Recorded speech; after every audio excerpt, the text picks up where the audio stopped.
people in Iceland, we're so connected to nature. We've had to experience really bad eruptions.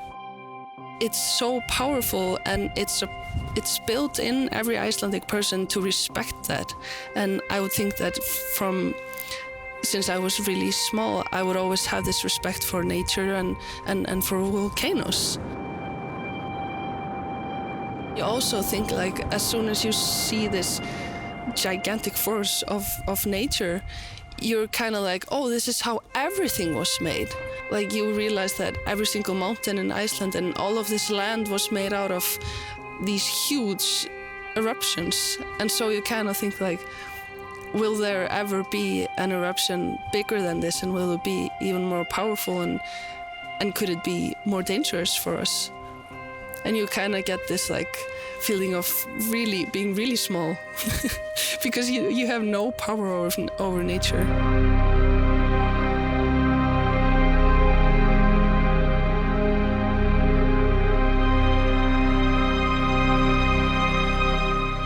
I started to follow this volcano before it actually became a volcano. All of a sudden, there was a huge quake in Grindavík, the town of Grindavík. But it was so big that we felt it even downtown Reykjavik, and it was like a huge shock. The ground was just shaking all the time, and it was unsettling for many people, of course. Scientists realized very quickly that because this earth here, Reykjanes Peninsula, is so young and it's so different from other aspects of Iceland, it means that a small quake can signify that there is something huge going on underneath. So they realized, of course, that there was a volcano coming up.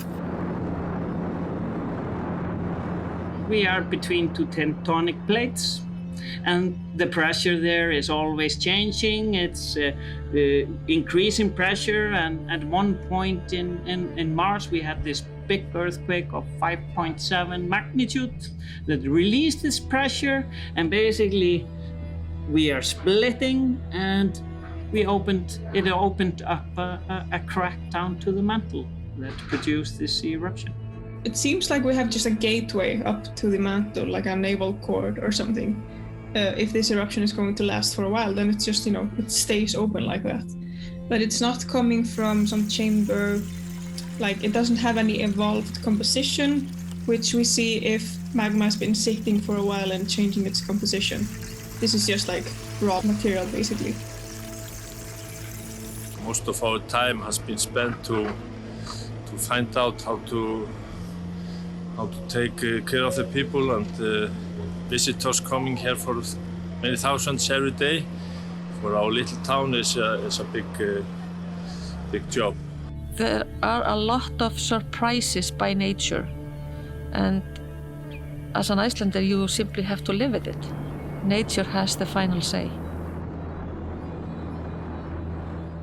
When we started hiking, this was really hard, and this was very different than it's now. It took us like 1.5 or 2 hours, and we went the completely wrong way. We went up to this mountain, and this is Fagradalsfjall over there, which is basically the volcanic system where everything is coming out of. And we hiked over there, and we saw this puny, like very small mountain. And this small mountain was like, I haven't never seen anything like this before. But we were like numb, and we just felt this heat coming from the lava, and it was just like 2 meters away from us. And then we saw that people were going very close to the crater, and we were like, wow, this is incredible to see. And we just, of course, started rolling, and we were like, we didn't really know what was gonna happen at all. It was very frightening, embracing, and incredible at the same time. I think I've seen like 4 or 5 volcanoes, but I've never been so close. The closer you get to it, you just feel like this power, the heat, the like how volatile it is and everything. It's absolutely incredible in my mind, to be honest. The next time we came here, what was like, we started to see like how much it changed and how rapidly it was changing. We realized, of course, that the lava, the ground we were standing on, we were basically the last people standing on this ground. It would be lava after that, and no human being would stand there ever again. It's so alive. That's the most odd thing about it. I thought it was just a crater and it would erupt, and perhaps bigger or smaller, whatever. but it's so versatile, and all of a sudden we had like these 8 different craters blowing up at the same time. We literally felt like this was not a volcano, but more like an old beast or something that was still alive. We almost had feelings about it, about like the first crater. We felt like there was almost like something that we nourished from the beginning somehow, like a child or something. And I've mentioned this often before. It was like odd to see it even go out. It was like a bit of sadness.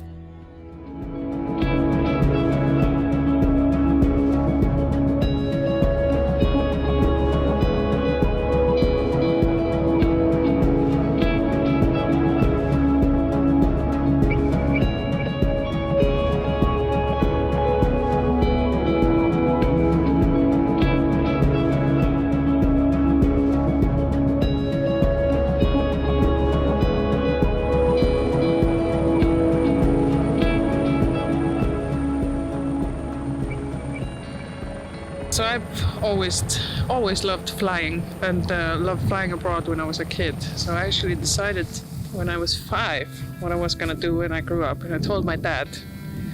And I told him, Dad, I know what I'm gonna be when I grow up. And I said I'm gonna be a stewardess. And my dad said, really? Why not a pilot? I just remember standing in the living room, 5 years old, having this epiphany, oh, women can fly? So that's when I decided I was going to be a pilot.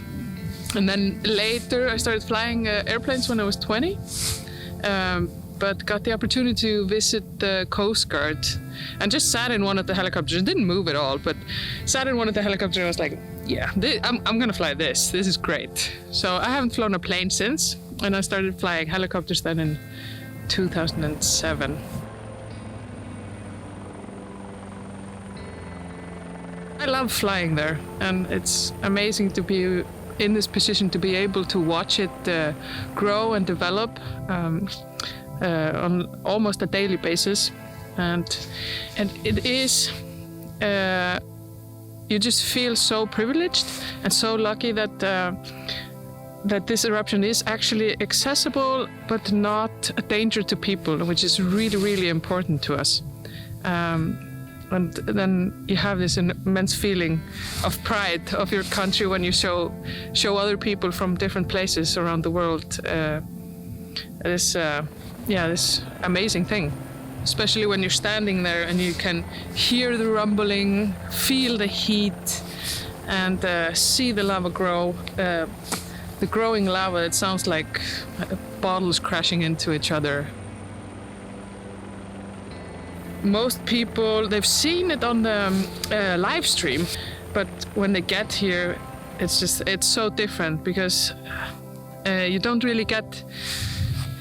get how big and immense and exactly this feeling of awe when you're standing there, like when you're watching it on TV. So they've kind of prepared themselves, but it's nothing like that. Mostly people, they can't believe that they're there. So it's mostly people repeating, oh my God, I can't believe, is this really real in front of me? It is a strange feeling standing there. And you get it's nice because you get reminded every day how privileged you are actually to see this every day. If I ever get bored, I will definitely have to remind myself this is not gonna last forever, and just you're watching, Earth being created basically. So yeah, I'll keep reminding myself of that so I don't forget.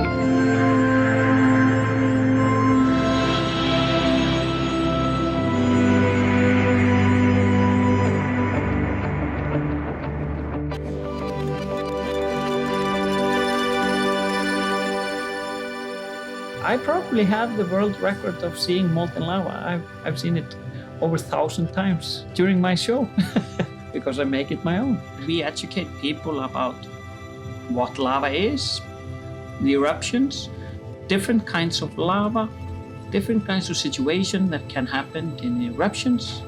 And I've heard from many visitors that have come to the lava show that they travel around Iceland with a little bit different kind of a view.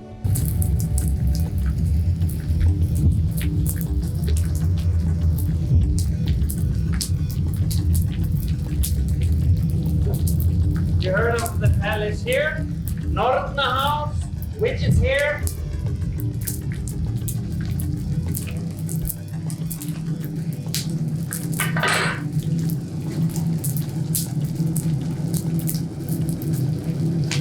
So you see how fast it goes down? So this is the which is here. It was molten just seconds ago.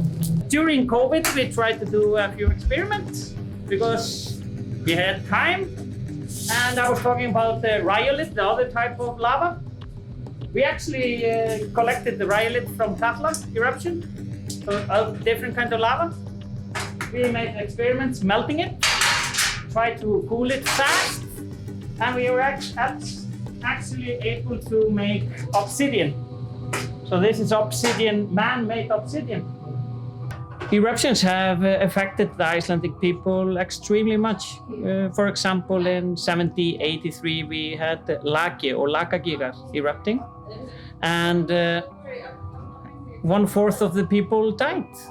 There's numbers, if we would not have that eruption, we would probably be around 1 million people in Iceland, because imagine 1/4 of the people died and a lot of people fled to America, to Canada. Katla is a really active volcano. It has erupted around 20 times since the settlement of Iceland, and that's when the Vikings came here, late 800. So on average, every 50 years in general. But Katla last erupted 103 years ago, in 1918. So it's actually 53 years overdue in its longest pause in history. So whenever we have earthquakes, a bigger than 3 and around the Katla caldera, of course, everybody gets a little bit, okay, Katla may go. My great-grandfather, who was a farmer a little bit east of Vik, he was collecting sheep in the roots of the volcano when it started to erupt 103 years ago, 1918. So he had to escape for his life. That is maybe the trigger of my fascination with volcanoes. That's probably why I've almost seen every single eruption since I could walk in Iceland. You probably remember we had an eruption here in Iceland in 2010 called Eyjafjallajökull. Katla is so much bigger than Eyjafjallajökull. And that eruption in 2010 closed all airports in Europe.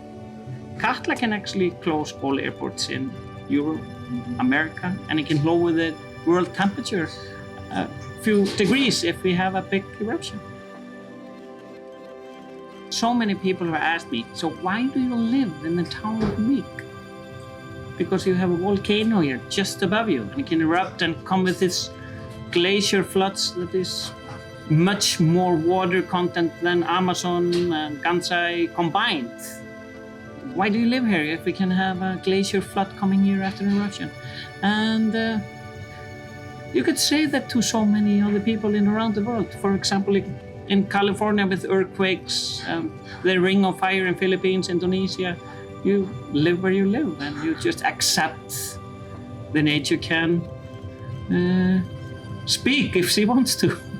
With Katla, we have this glacier eruption, so we have to be really quick if something happens. And the emergency plan for Vik, if Katla starts erupting, everyone in the area will get a text message, and you will have 15 to 30 minutes to evacuate. And the text message will tell you to go straight to the meeting point, which is actually the church of the town. Many people here in Vik and around this area, especially the old people, like not old people, the elderly people, they, I think, have this fearful respect of Katla.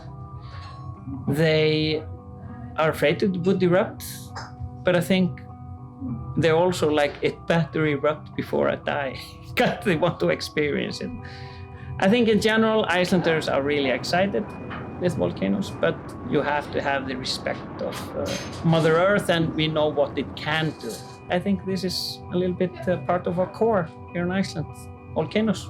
We are the ones that stayed and still live here.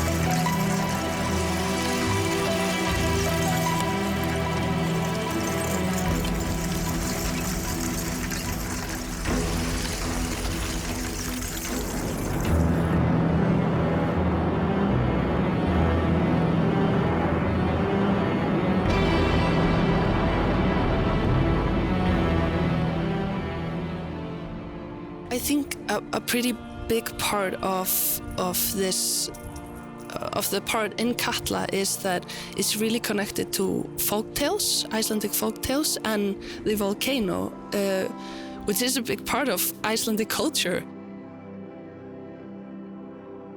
We had COVID kind of happening at the same time that we were shooting, so that kind of helped us getting into this surreal world that we were trying to build. We were so alone.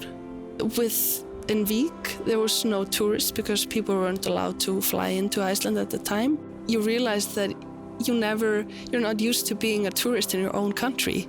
You sometimes take it for granted. And then you go and you see this crazy mountains and waterfalls, and you're just like, oh, I get it. I get why people want to come here. So that was a really good experience for me to kind of sit down a bit and getting to know myself in my own country, but then again also kind of letting it go when it finished and going into new things and being inspired with this experience in the back of my head.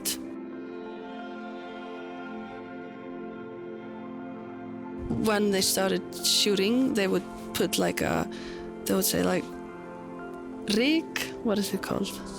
Dust, yeah. And they would spray dust over, so every rain is kind of like dusty. You can kind of feel it just by watching it.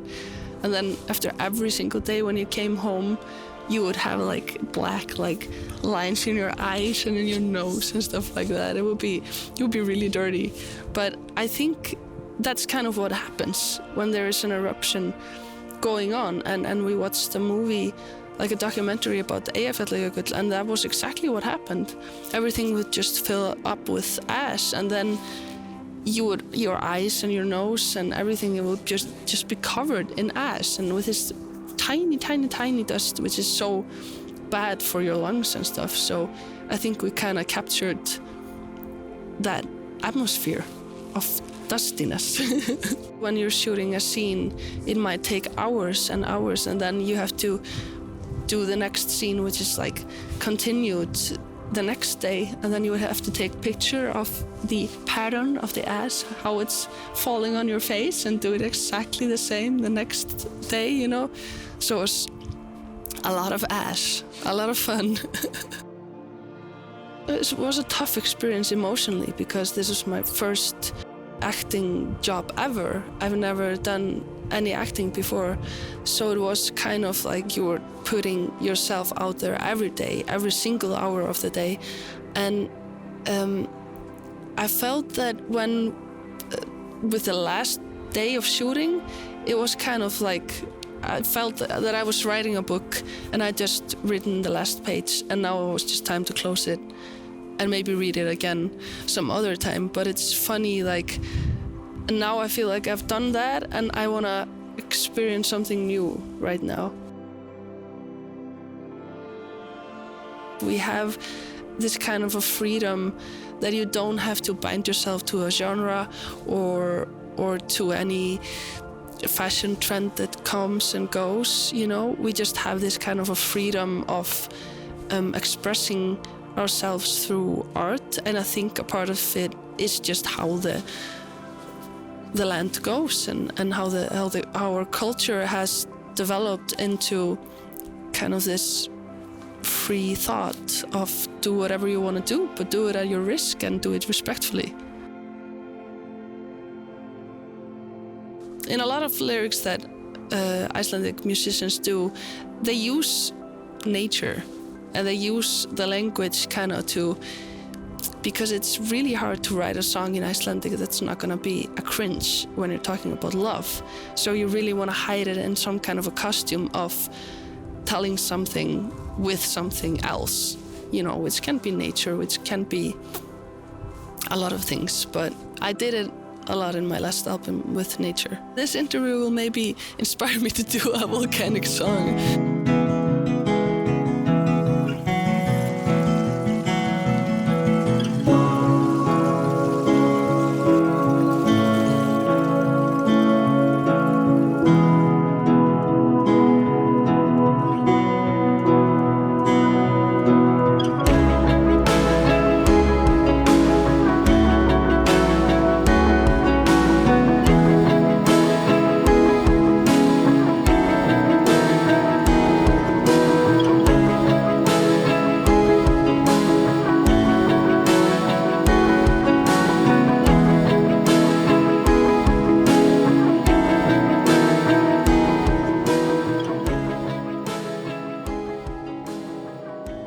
Ice-SAR is an organization that was founded in 1928.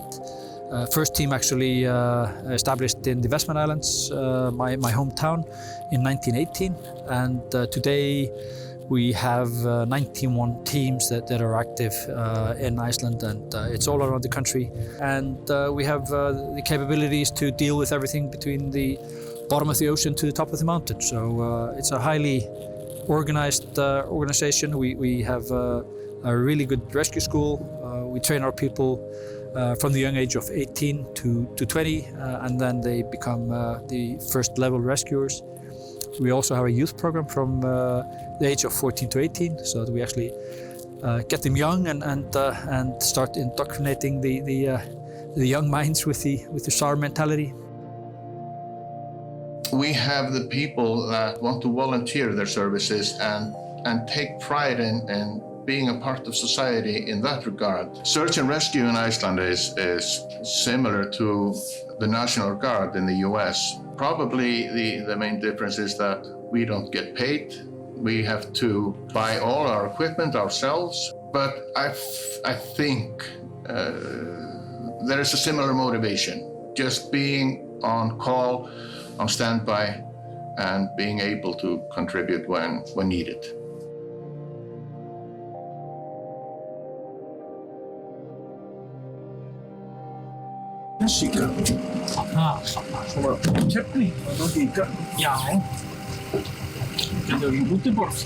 I like to have my normal job, my family, and then something happens, I jump into this.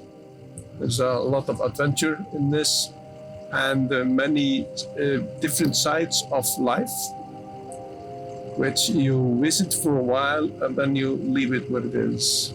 We are very proud of our organization, proud of this name here, Ice-SAR. We are all equal. We share each other's burden. We do different stuff. Like me, I'm a farmer. He's also an electrician. You can be a nurse, you can be a policeman, you can be a priest, or whatever. But the interest in this business is what brings us together. From hundreds of years, we have, like in other countries, we have had to help each other. In the old days, no one was really counting, keeping balance of who did what. Did I help my neighbor for 10 hours and then he owed me 10 hours? And it's a little bit the same in this business. No one is counting. And we don't like to have people lost. We want everyone home. And we want rest until we can can bring people back.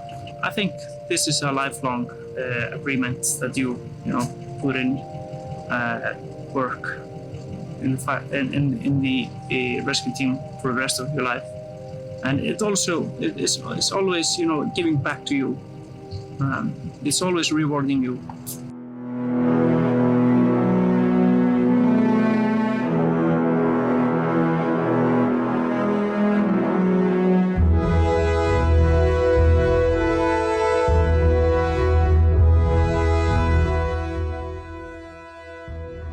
This volcano hadn't stopped surprising us, because it kind of like got into the moment that everything was felt like dying out. When I first saw the volcano, I thought like, this is not going to last for a week. This is way little. It's way too weak, the stream from it, meaning that we had no expectation. But when this monster there came up, we were like, I remember when I saw it the first time, it was literally like seeing a volcano for the first time again.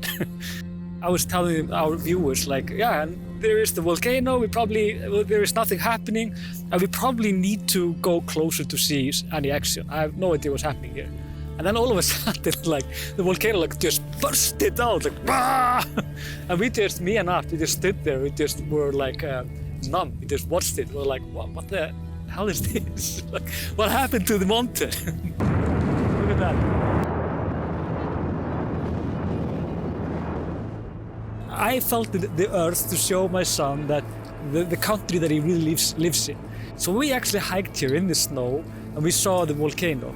And I just, I felt like that was the most important moment. Just in the night, sitting there eating like dinners with my kid, and he's just seeing this. That was like the first volcano then erupting. It was quite big actually, and it was just it was magical in so many ways just to see it and just to see him realizing like why this is called the land of ice and fire and everything. It's not a cliche when you actually stand and watch it like this. He was very impressed, but he really hated hiking back. I mean, this is not an easy hike. It wasn't even an easy hike then.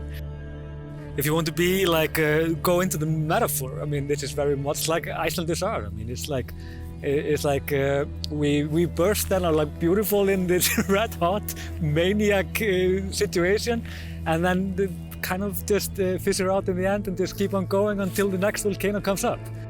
It was quite like the festival in the beginning, and it was fun. People were just grilling food on the lava and doing irresponsible stuff.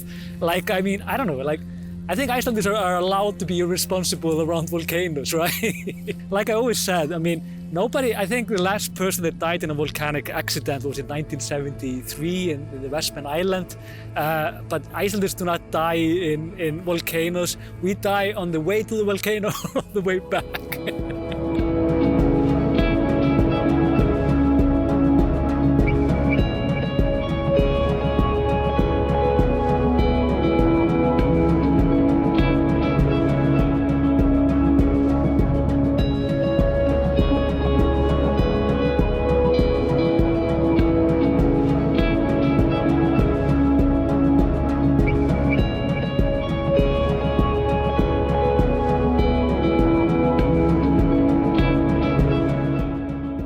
They call me the volcano guy. I started photographing volcanoes when I was, 17. When I was working as a press photographer when Krafla started. And it kind of started there. Then I went to Sweden. I learned photography. I did advertising. I did studio and advertising photography for a long time until I switched over to stock photography, which I've been doing since 1990. I never done anything else. And it kind of became a passion for me. It makes me excited. I just love it. I've done about 20, 30 books, mostly about volcanoes, glaciers. And my first book was a flower decoration book. 1980. I've been spending a lot of time on the glaciers. glacier photography and kind of adventure winter photography up in the highlands. I do all kinds of things that interest me. I've done open heart surgeries, medical pictures, and everything in between. It's a challenge. I love the challenge. We get on average a volcanic eruption every 4 years or 5 years. And it's very well covered by the media and the television.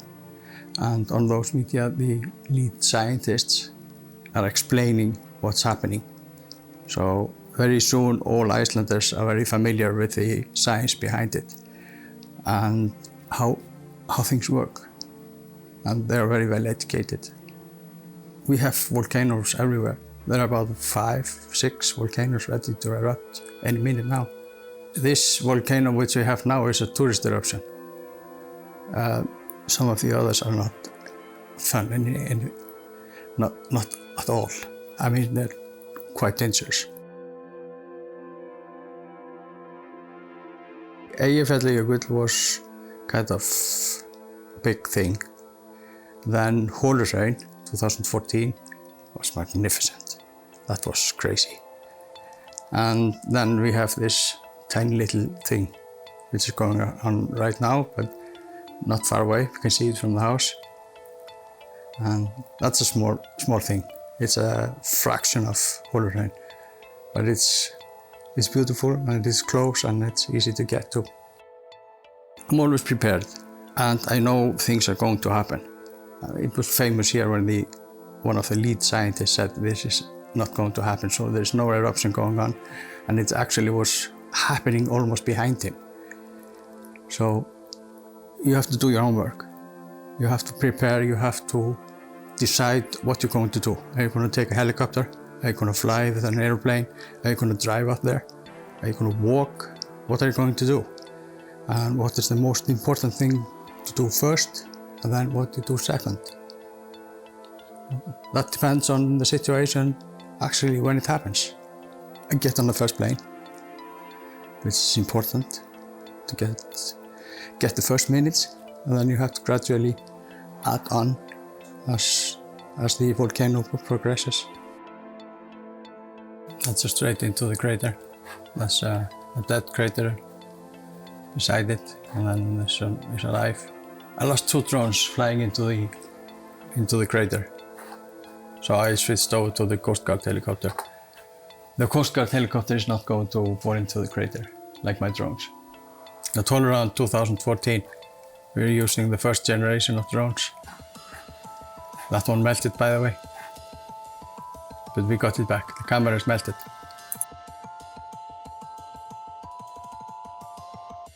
I have a passion for photography. I have a passion for creating stuff, and I just have to create.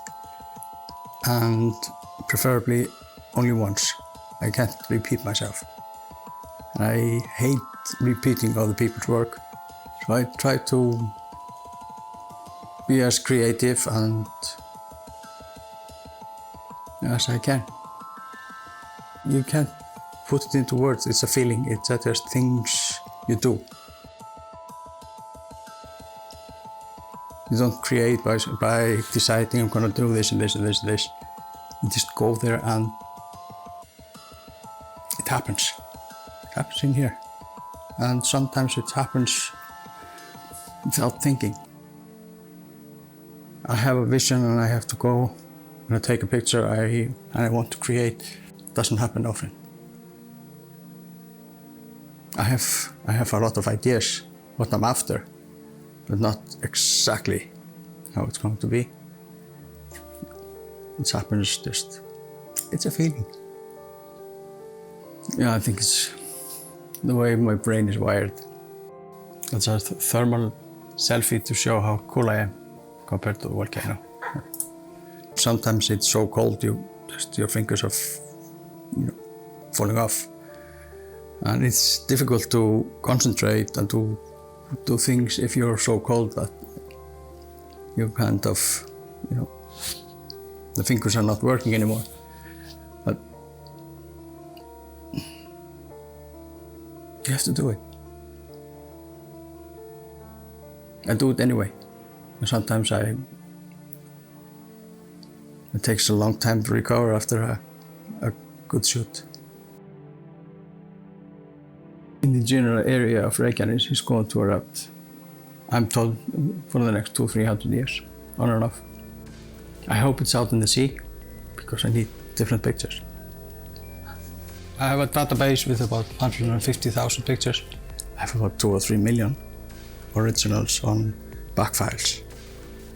It's quite a lot of terabytes. It's going to be my legacy, quite a lot of pictures.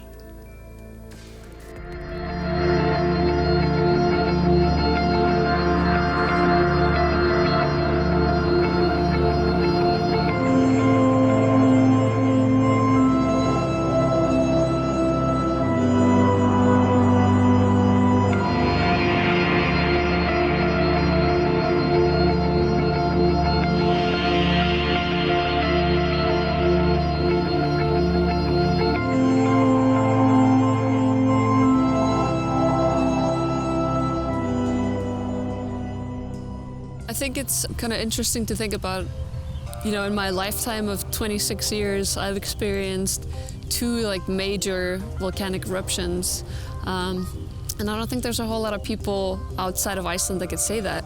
Back in 2010, we had Eyjafjallajökull erupt, and that affected us in a really profound way because our air quality was kind of bad and we really couldn't see anything. We would go to Perlan, where you have a 360-degree view of the city, but you can only see as far as maybe 50, 60 feet. And there would be ash on top of every rooftop, every street where you went. So that was kind of cool to experience. And I feel like this one is very different for a number of reasons. One, we don't have the ash. And second, you can actually walk up to it. So I think Iceland does a really good job of touristifying everything. We take anything and everything we can turn into a tourist attraction. And it's just kind of so fitting that we were able to actually take an active volcano that's actively erupting and make it a tourist attraction. It's kind of interesting to see how people are responding to seeing it for the first time. I remember my Facebook feed flooding with people posting their pictures and videos from their hike up to the volcano. People have been talking about it like you're actually there to see God. But yeah, no, it was actually pretty cool to get to see it. And I think if you can go and walk up to it and say, this is ours, this is what happens in Iceland, we can actually be a part of it by seeing it this close and getting to share it with our friends. We always talk about how Iceland is the land of fire and ice. We literally have fire in our flag. The red represents the fire, and we've never actually seen it so up close. So I guess that's pretty cool. It kind of lights a little patriotic spark in you when you get to see something that's literally the reason why Iceland became an island, because of a series of volcanoes. So yeah, I guess it does kind of spark a little pride in the Icelandic people to get to see one of the very big elements of the country in the manner that it is now, a volcanic eruption.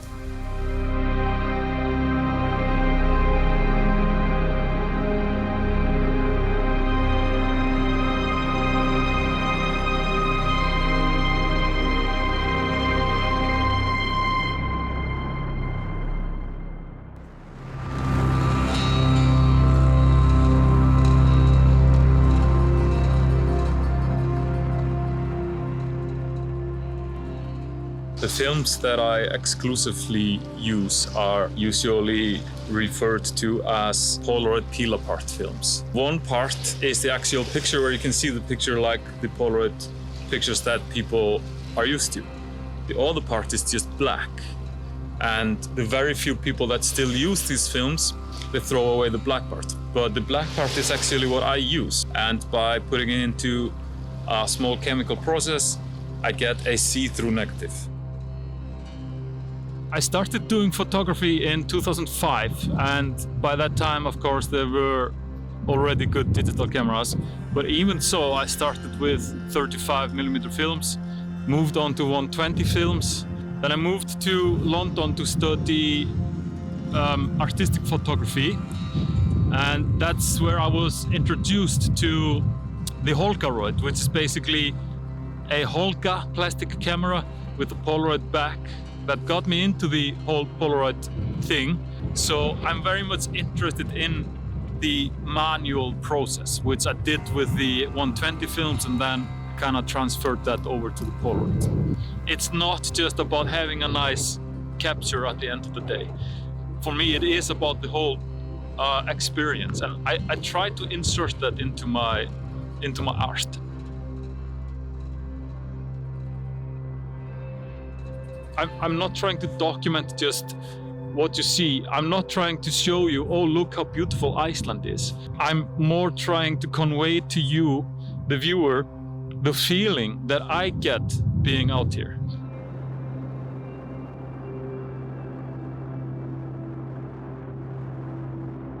We're here in the moment, aren't we? I think we'll have to look back at this in a few years and see kind of how it ages, and I think my reasons will be more clear to me afterwards. I just feel like this is something that I have to do right now. All of my art, my visual art, my music, the lyrics that I write, it's all inspired by Icelandic nature. How can you get closer to that source than an actual erupting volcano? It's the primal power, isn't it? It's that rawness that everything stems from. So I think in a way my obsession with actually capturing a live volcano was to finally get to that root, I guess. So I think after this I can rest more easy with my art and just photograph flowers and birds or something. I don't know. Here I got a Polaroid peel apart that I just shot. This is kind of like Christmas because I never know what I'm gonna get.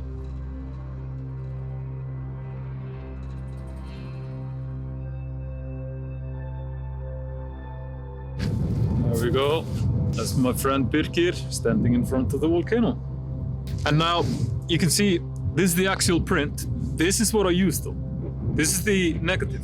And I'll end up using the actual negative rather than the print. I have this little art project that I call Leaving Art. And what I do is I take prints that I've done and I go to places that have some connection to the print, sometimes the actual place where I shot the picture, and I leave a print there. And I write on the back of the print, like something like, if you find this print, it's yours, but I ask people to contact me, maybe send me a picture. For me, it's a way to kind of take my art full circle, to kind of, in a way, give back to the places that I've taken a little bit from. Many of these places that I photograph are abandoned farms.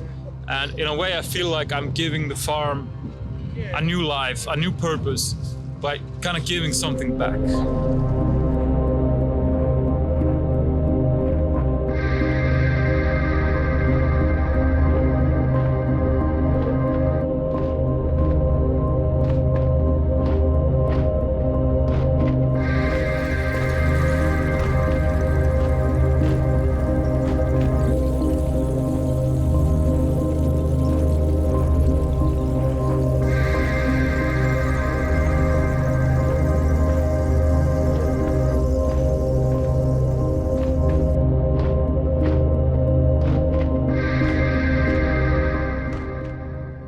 Night shift is beginning, and they were just receiving marching orders. Before they leave for the shift, they will go and feast on some hot dogs. When people in Iceland set out to do something, they're usually fairly quick about it, and because we have short channels and everybody knows everybody, we can do many things very, very fast. My feeling is that if this was like a regular job if I was attending this post here and getting paid for it. My feeling is that I wouldn't be as interested in it because I want to be here as a volunteer, not as a paid employee. I can't tell you that you can't go, but I can give you a very good reason why you shouldn't go, because really we're getting people that go through that cloud of sulfur dioxide, which is pretty bad for you, and it can also contain a little bit of carbon monoxide and carbon dioxide. We've had people throwing up and being completely exhausted. You can go and you can be okay, but you can also go and not be okay. We've had a constant stream of tourists, and almost every day we've had some accidents where we've had severe injuries like broken bones, sprained ankles, head trauma from people falling in steep hills, heart attacks, hypothermia, a lot of problems associated with the ruggedness of the mountain that the eruption is on, and then we've had a lot of exposure to the elements that can wreak havoc on people people underestimating their own capabilities and underestimating the harshness of the environment. So these are usually the things that get you in trouble in Iceland.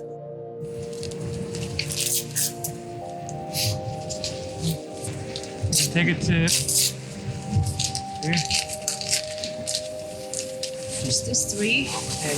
So is it this one that was bleeding most? Yeah. Yes. This one was okay. Yeah, that one's not bad. This one's got a tiny little cut over here. Do you live in Iceland somewhere? No, we're visiting from New York. Okay. When did you guys arrive? We could go. We could go today actually. Fantastic. It's actually fun. Like, we have been here for now almost since it started.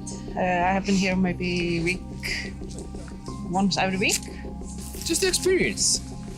And to keep you in practice for first aid. Yeah. So I'm providing you the practice. But then it's also always fun to come up here because the volcano is always different every single time we come here. One more? Yeah. Well, he's all wrapped up good now. Yeah. It's like a new man now. We're not going to tell you that you can't do something, but we give you the reasons why you shouldn't. And most often people just are positive, and we kind of like that human interaction and that connection we get with people. Because really we don't want to boss people around. That's not our job. But we really like it if people appreciate that we're actually thinking of their well-being instead of trying to not allowing them to see the volcano. I think that everybody should have his own volcano in his backyard, and being able to visit it, that's one of the perks of being Icelandic.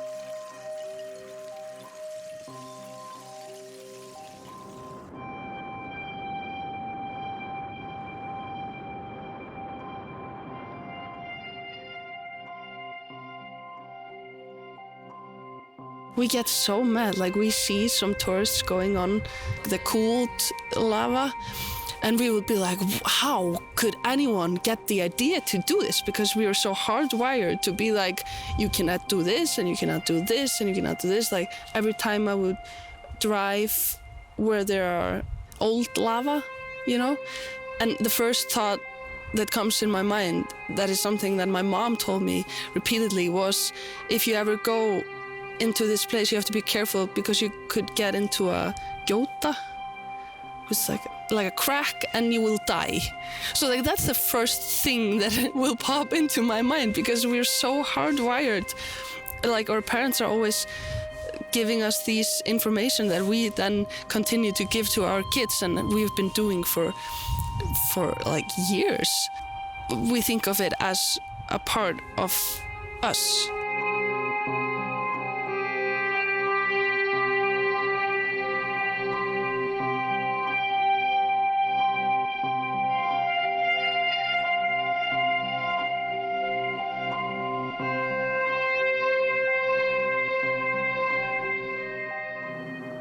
I've always been a nerd, always loved science and nature. And then I went to high school, and there it was the first class of geology, and I was like, oh, wait a second, here all my interests combined. So it was just from that point on I knew that I was going to end up in geology. I'm a PhD student or a PhD candidate, so I'm working within a research group. My priority is, of course, the PhD research, but then, you can't just let that eruption just fly by, so we have to participate also, and learning a lot about how the lava is behaving, which is then helps me understanding my data a little bit better, because I'm dealing with lava that is thousands of years old. So like seeing something going on in action is going to help me read the environment of how it was several thousand years ago. It's very unique, this eruption, because it's so peaceful. It's just, you could be literally up against it and there's nothing. I mean, it's always dangerous, but it's still very peaceful. It's like the lowest explosivity of an eruption you can think of, really. Being able to monitor this eruption so close by and seeing all this lava being emplaced, how it's behaving. The lava is filling up several valleys now, so the lava, it travels quite a distance. People are seeing glowing lava for the first time, and all these forces, even though they're quite low forces compared to volcanic activity. This is just this classic tourist eruption. It's quite convenient that it came up there, because it has to fill in one valley first, and then the next, and then the next, and then it goes out away from those valleys.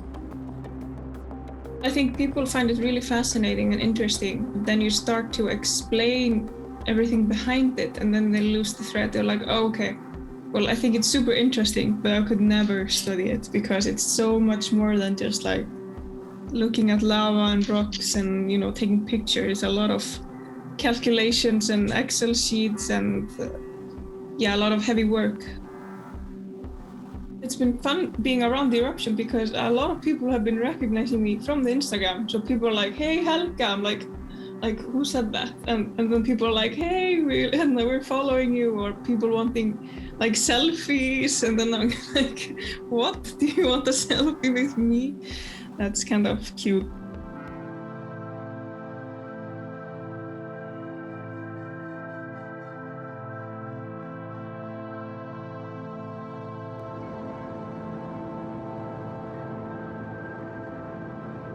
I was there 57 times. It's a very amazing place. It's something unusual to have eruption of the volcano just, like almost in your neighborhood, and be witness of eruption of lava rivers, lava lakes, lava fountains. It's something like out of this world. I feel like I'm addicted to that place, and you can feel there how small and powerless we are with relation in nature elements. We cannot stop lava, and it's so powerful phenomenon that I just want to be there like as often as is possible. Like every day off, I'm trying to be there and take more photos and document it. Of this volcano. On the beginning, my wife told me, so, okay, Adam, what if the volcano will erupt for years? Are you gonna go there every day? I said, no, of course not. And I don't know how many times I will go there yet, but probably hundreds if it will erupt for many years. It's third eruption in my life, so it was Eyjafjallajökull in 2010. Actually, we had two eruptions in that year, in 2010. One was in April. It was that big one which affected flights in Europe. And another one was in March. It's the same year, 2010. It was the same volcano, but lava found a different way out and didn't produce ash. But it was a 5 hours hike one way, approximately, so I've been there only 3 times. I came to Iceland from Poland in year 2006, so was like 15 years ago. And my plan was to stay here only 1 year. I operated the day tours from Reykjavik to a lot of destinations. It's north, south coast, Golden Circle, some highland trips like Landmannalaugar and Kjolur, also customized tours, and of course tours to the volcano. I started to work in tourism around 7-8 years ago. We have all types of landscapes here, just half an hour away from Reykjavik. And you can do climbing, caving, kayaking, fishing, like a lot of outdoor activities. And I had no opportunity to do this in the place where I lived in Poland. I lived in the middle of the country. It was a huge plain. So it was something new for me. This is my office, you know. That's the best office I can dream of. I was working in a printing house and we had lessons of Icelandic language there. That was my first job, actually second. The first one was in KFC. I worked there only for 1.5 months, and then when my wife came to Iceland, we found work in a printing house. We wanted to work together, and it was interesting to print books with maps of Iceland, so I could study everyday maps of Iceland and find some attractions to see. I saw all the episodes of this volcano, and I want to continue it and all the way to the end of this eruption. But it can last for 100 years even, so my life it's not maybe it will be not enough to document it. But I will try, yes.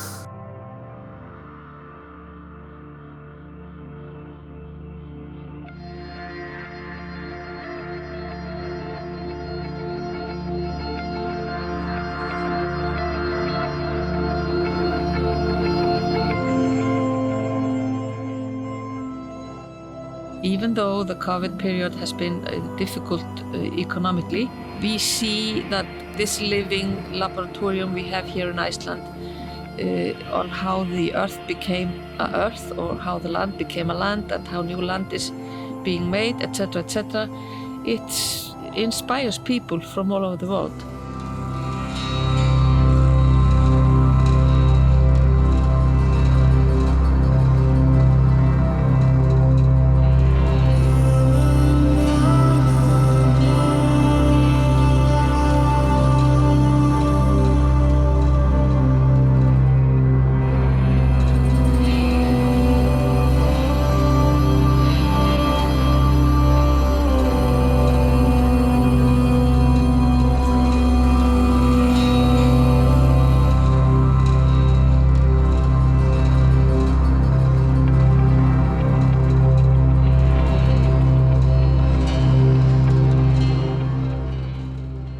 Nature is showing us something like this, like the power.